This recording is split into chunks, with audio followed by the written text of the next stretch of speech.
I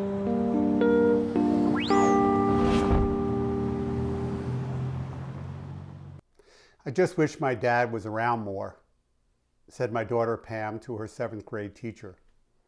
When my wife Natalie heard about this during a parent conference that I was not able to attend, she said, "My husband is the one dad in the back of the room doing things like videoing all of her shows and recitals."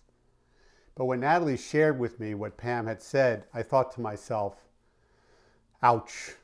And the reason is I had thought by being at the dance recital and doing that with my big video recorder, that would be enough. But my daughter saw right through me. The problem was I was there in body, but not in mind and soul. My head was on work, specifically, when I needed to get back to the job that I needed to attend to, because I was in a family plumbing, heating, cooling, electrical business that was all consuming at the time. The video camera caught that I was going, but if you had asked me the details afterwards, I really couldn't tell you what I had seen or done.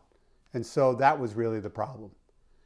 I just was busy thinking about the disgruntled customer I just came from, or the call I had to make next, or the sales call, or something of that nature, anything but what I was supposed to be.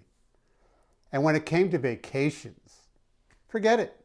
My wife and I would go someplace nice, and my cell phone would be ringing off the hook constantly, and it was never relaxing. And then, when I would get back, there's this huge backlog that I had to dig myself out, which would take me at least a week, and then I would feel as exhausted as if I had never gone on vacation. One day, the stuff just hit the fan, and I just had enough of it. The chaos was so bad, I was accepting this day after day, and it was hurting me and everyone around me. And I decided I have to get my life back. I needed to put systems and processes into place at my company that would allow me and my staff to be able to do our work better. I wanted them to handle their own things without always needing me to micromanage and jump in. And also I wanted to be able to delegate some responsibilities to others in a way where stuff actually got done and didn't come boomeranging back at me and land back on my plate. So I went home and made my wife the following statement, basically a promise. I said, for the next 2 years, I will be around less than I already am. And that was not something that went over well. And I said to her, continued with, I know this is going to be coming as a shock, but I want you to know why. I'm going to finally document the policies and procedures it takes to make everyone at the company better so they know how to do their job. I'm going to dedicate myself to training young, willing people and provide the skills and career path.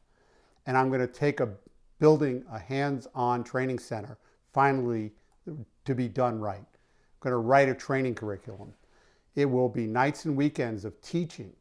But once I get things into place, we will be able to go on vacation without being interrupted constantly.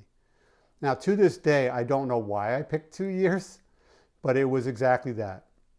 We were sitting on a beach, drinking margaritas, and nobody called.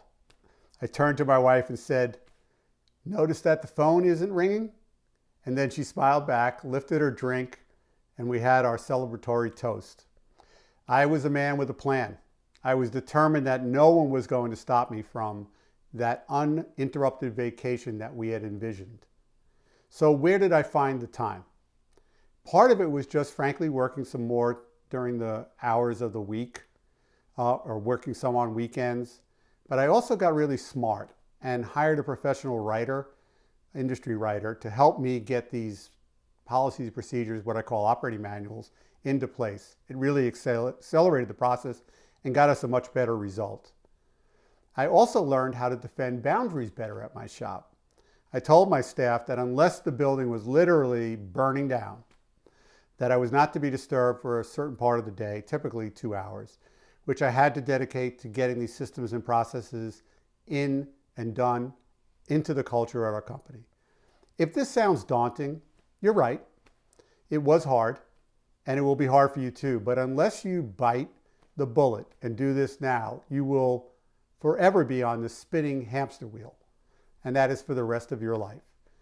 What I want you to do instead is to stop, and take some direct, serious time, energy, and money into sharpening what I call your axe. And that is by implementing systems and processes, because it will make your life going forward so much easier. Now, here are the other things that I did to get aggressive about managing my time. And here are 5 things that you can do as well. Number 1 is find out where your time is really going by committing to writing it down, everything that you do in time blocks during the course, and do that for 1 week. I will share with you, I did it for 3 days and I was sick to my stomach, but it was eye-opening as to what I was doing. Number 2 is practice what I was mentioning before, time blocking.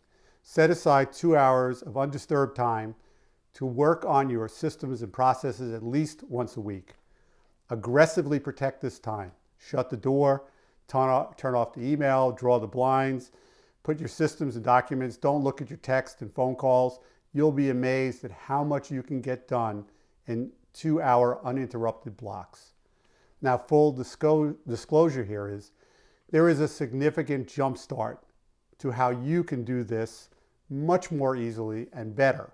And that is, yes, investing in my 7-Power Signature Operating Manual System, or SOMS. It's way easier to be editing than to try and do this from scratch. It took me 1 year to just put the outline together. Number 3 is consolidate your professional and business calendars onto one calendar. You need to have everything in one place so you understand all of what's on your plate. This way you don't miss soccer games and things that are important. And you spend time working on getting your life back, and it starts with your calendar. Even if you have to move it, that's okay, but if it's not in writing, it's never going to get done. Number 4 is prioritize action over perfection. I finally had to learn, because I was a perfectionist. I said to myself at the end of a very long day, you know what, good enough for today. I'm going to make this go out into place, and I can always make it better down the road.